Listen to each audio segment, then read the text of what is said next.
Sebelum menyaksikan tayangan ini, jangan lupa tekan tombol subscribe dan nyalakan tombol loncengnya agar selalu mendapatkan notifikasi dari terkenal channel. Selamat menyaksikan. Bitcoin adalah sebuah mata uang baru atau uang elektronik yang diciptakan tahun 2009 lalu oleh seseorang yang menggunakan nama samaran, yaitu Satoshi Nakamoto. Bitcoin utamanya digunakan dalam transaksi di internet tanpa menggunakan perantara alias tidak menggunakan jasa bank.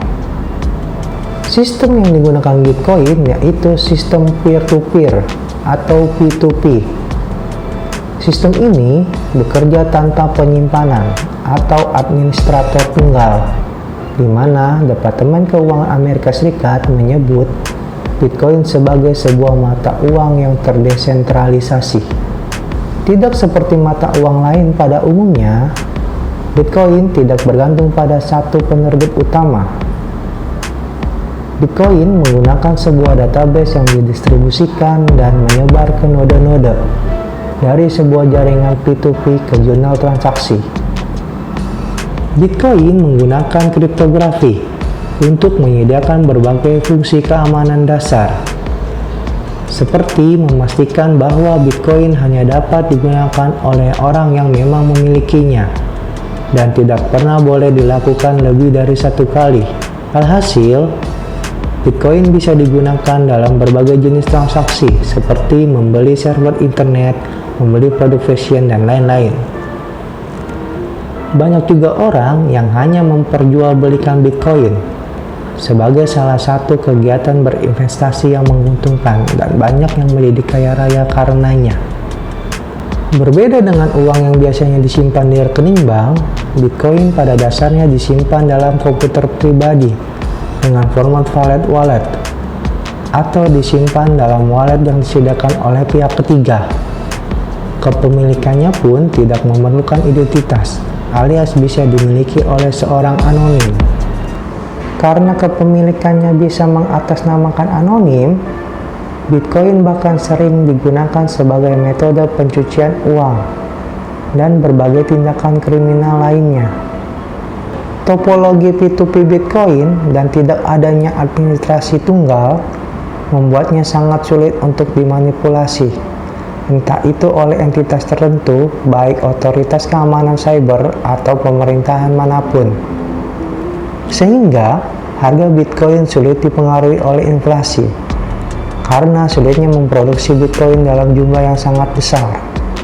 Uang elektronik semacam Bitcoin bisa disimpan dalam dompet digital yang ada di server cloud atau di komputer pribadi si pemilik.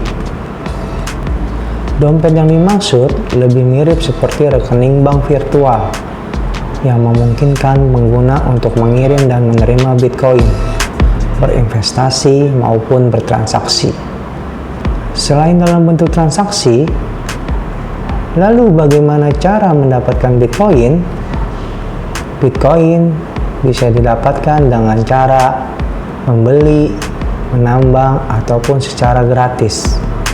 Tetapi, hal yang paling populer yang sering dilakukan oleh orang-orang adalah dengan cara menambang Bitcoin atau yang disebut Bitcoin mining.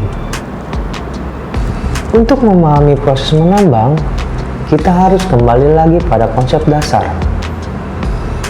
Teknologi di balik cryptocurrency adalah blockchain, yang merupakan sebuah rantai blok berisi komponen kriptografi. Singkatnya, pengguna harus menyelesaikan sebuah soal matematika untuk mendapatkan Bitcoin sebagai reward.